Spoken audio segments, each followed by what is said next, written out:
భైరవపూర్ అనేది ఒక చిన్న కుగ్రామం. అక్కడొక పాత, శిథిలావస్థకు చేరిన పెద్ద బంగళా ఉండేది. ఆ ఊరి ప్రజలు సాయంత్రమైతే చాలు ఆ హవేలీ వైపు కన్నెత్తి కూడా చూసేవారు కాదు. అక్కడెవరో అదృశ్య వ్యక్తి తిరుగుతున్నట్లు వింత వింత అడుగుల శబ్దాలు వినిపిస్తాయని అందరూ నమ్ముతుంటారు. రీనా తన స్నేహితులతో కలిసి ఆ గ్రామానికి విహారయాత్రకు వస్తుంది.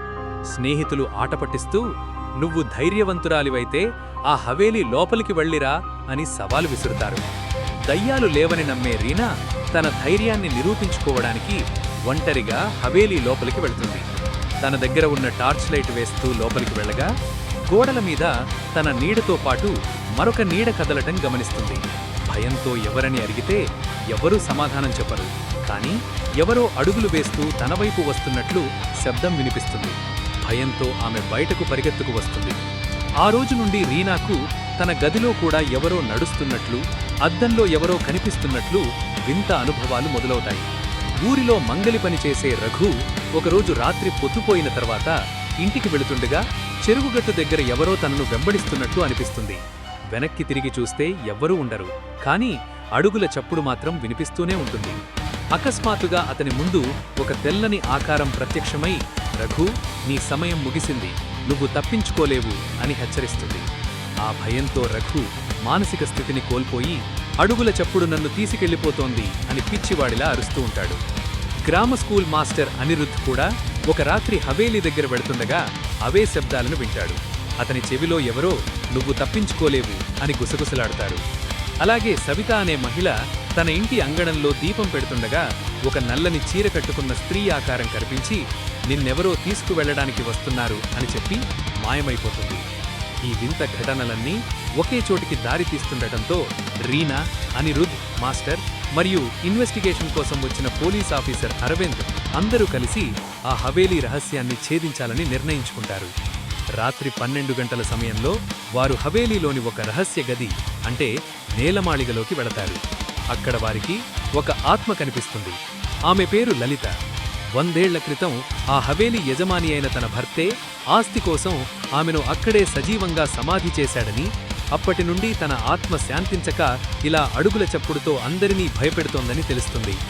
ఆమె ఆ గది గోడల మీద "నా శాపం నుండి ఎవరూ తప్పించుకోలేరు" అని రక్తంతో రాసి ఉంటుంది.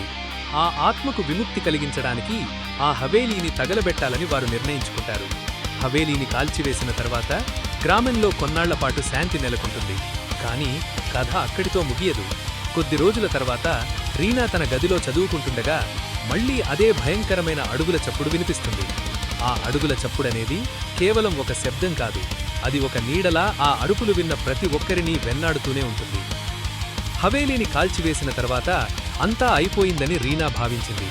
కానీ తన గదిలో వినిపిస్తున్న అడుగుల చప్పుడు ఆమెను ఊపిరి తీసుకోనివ్వడం లేదు. ఆమె కళ్ళు తెరిచి చూస్తే తన గది మూలలో ఒక మసగ ఆకారం నిలబడి ఉంది. అది లలిత ఆత్మ కాదని, లలిత భర్త అయిన రఘువీర్ సింగ్ ఆత్మ అని ఆమెకప్పుడు తెలియదు. "నువ్వు నిజం తెలుసుకున్నావు, కానీ దాన్ని బూడిద చెయ్యలేవు" అనే గుసగుస ఆమె గదిలో మారుమోగింది. పోలీసాఫీసర్ అరవింద్ తన ఆఫీసులో ఫైల్స్ చూసుకుంటుండగా అతని టేబుల్ మీద ఉన్న నీళ్ల గ్లాసులో ప్రకంపనలు మొదలయ్యాయి. కిటికీ తలుపులు దానంతట అవే కొట్టుకోవడం మొదలైంది.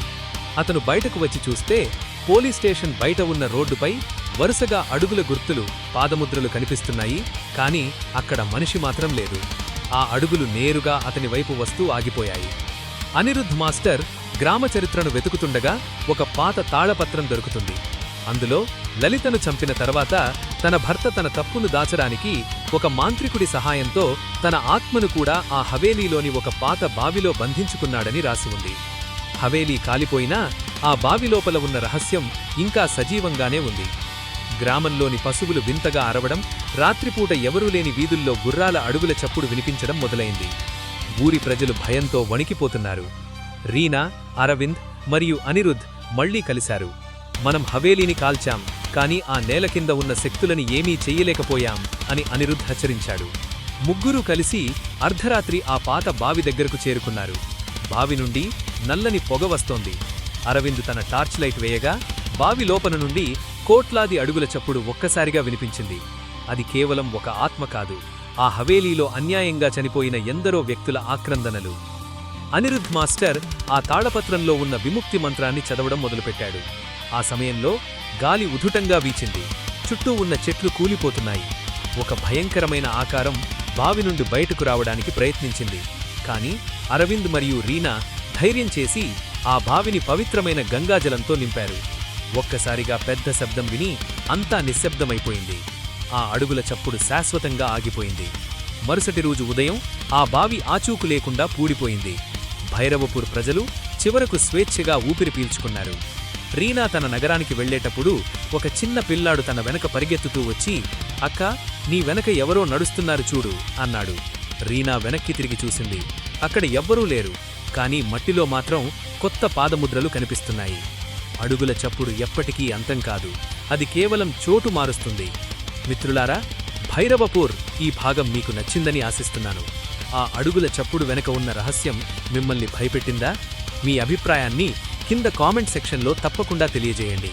ఈ వీడియోను లైక్ చేసి మా ప్రయత్నాన్ని ప్రోత్సహించండి. మీ స్నేహితులకు మరియు హారర్ కథలు ఇష్టపడేవారికి ఈ వీడియోను షేర్ చేయండి. వెంటనే మా ఛానల్ని సబ్స్క్రైబ్ చేసుకుని బెల్ ఐకాన్ని నొక్కి ఆల్ నోటిఫికేషన్స్ ఆన్ చేసుకోండి. తద్వారా మా తదుపరి కథను మీరు అస్సలు మిస్ అవ్వరు.